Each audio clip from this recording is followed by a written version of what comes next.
Assalamualaikum warahmatullahi wabarakatuh. Saya Ikrimah Nurfadila dari Prodi Manajemen Kelas F akan mempresentasikan materi Al-Islam, yaitu iman dan pengaruhnya dalam kehidupan. Sebelum ke materi, izinkan saya sebagai moderator memperkenalkan kelompok kami. Kami dari kelompok 4. Yang pertama yaitu Naufal Ihsan Zaman, yang kedua Dwi Rahmah Fauziah, yang ketiga Ikrimah Nurfadilah, yang keempat Abe Rafael Alfa Daukas. Baik, mari kita lanjut ke materinya, yaitu iman dan pengaruhnya dalam kehidupan. Yang pertama adalah hakikat iman. Iman artinya percaya.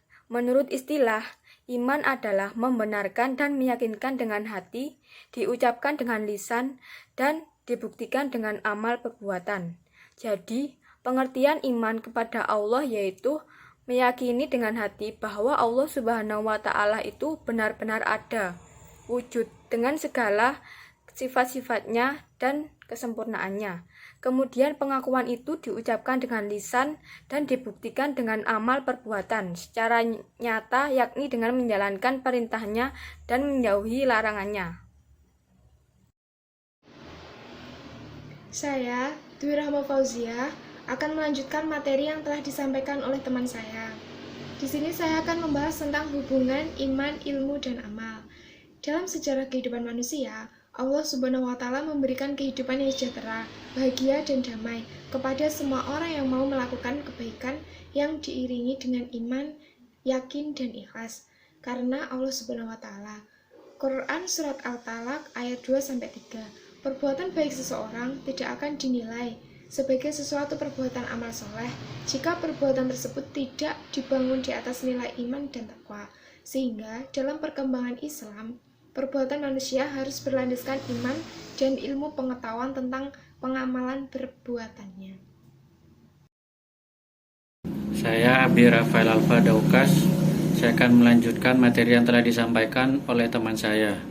Di sini saya akan menjelaskan tentang karakteristik dan sifat orang-orang yang beriman. Yang pertama yaitu mereka taat kepada Allah, kepada Rasul, dan kepada ulil amri, yaitu kepada pemimpin-pemimpin mereka. Serta mengembalikan persoalan yang mereka perselisihkan kepada Al-Quran dan hadis.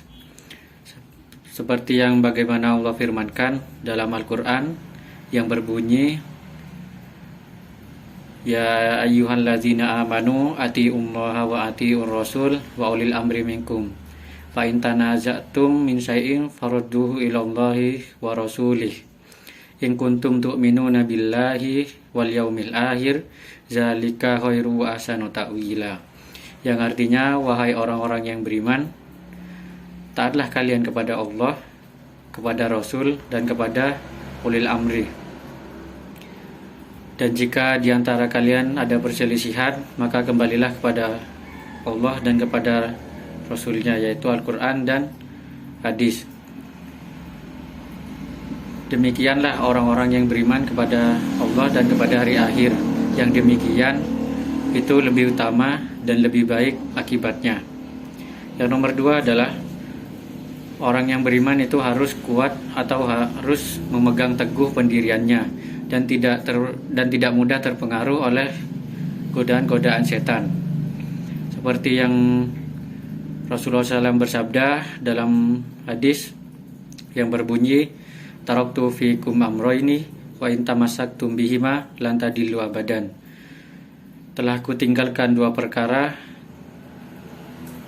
yaitu apabila kalian tidak ingin tersesat di dunia ini, Kitabullah, yaitu Al-Quran, wa sunnati Rasulillah, dan sunnah-sunnahku, yaitu hadis.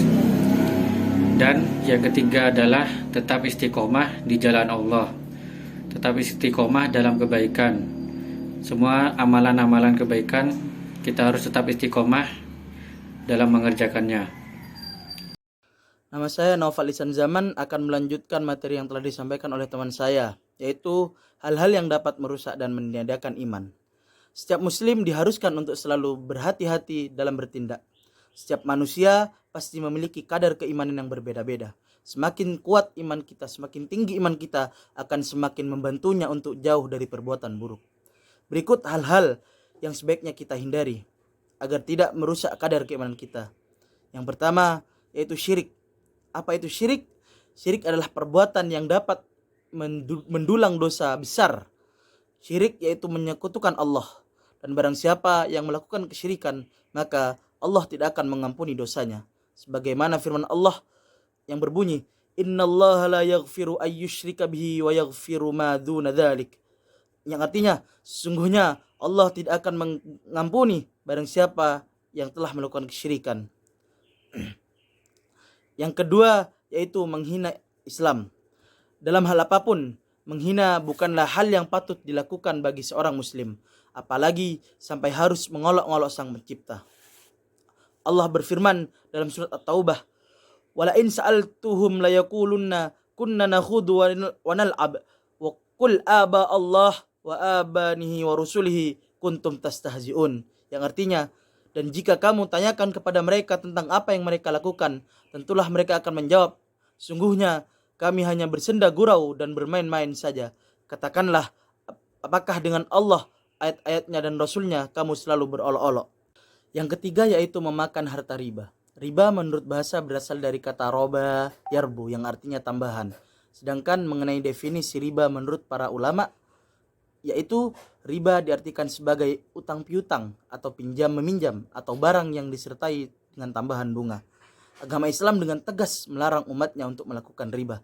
Sebagaimana firman Allah dalam surat Al-Baqarah ayat 278 yang berbunyi, "Ya ayyuhalladzina amanu taqullaha wa dharu ma baqiya minar riba in kuntum mu'minin." Wahai orang-orang yang beriman, bertakwalah kepada Allah dan hindarilah riba jika kamu benar-benar orang yang beriman. Yang keempat yaitu membunuh jiwa manusia. Maksud membunuh dalam pembahasan ini adalah membunuh jiwa yang diharamkan tanpa hak dengan sengaja. Allah berfirman dalam surat An-Nisa ayat 93 yang artinya, "Dan barang siapa yang membunuh seorang mukmin dengan sengaja, maka balasannya adalah jahanam. Kekal ia di dalamnya dan Allah murka kepadanya dan mengutuknya serta menyediakan azab yang besar baginya." Dan yang terakhir yaitu memakan harta anak yatim. Anak yatim adalah anak yang ditinggal mati oleh ayahnya atau oleh orang yang menanggung nafkahnya. Memakan harta anak yatim sangat dilarang apabila dilakukan secara zalim. Allah berfirman dalam surat An-Nisa ayat 10 yang berbunyi, "Innal ladzina ya'kuluna amwalal yatama dzulman innama ya'kuluna fi butunihim nara wa sayaslawna sa'ira." Yang artinya sesungguhnya orang-orang yang memakan harta anak yatim secara zalim, sebenarnya mereka itu menelan api sepenuhnya di perutnya dan mereka masuk ke dalam api yang menyala-nyala. Quran surat An-Nisa ayat 10. Terima kasih perhatiannya. Demikian presentasi dari kelompok kami. Apabila ada salah kata dan kekurangan mohon dimaafkan. Wassalamualaikum warahmatullahi wabarakatuh.